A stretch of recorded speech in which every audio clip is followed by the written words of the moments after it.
आप हैरान हो जाएंगे।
तो ठाकुर जी ने पूछा, भाई मुझे क्यों रोक रहा है?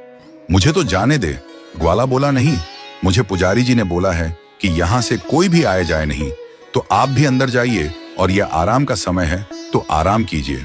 ठाकुर जी ने कहा, भैया मुझे तो निधिवन जाना है, ये तो सदियों से मैं जाता आ रहा हूं।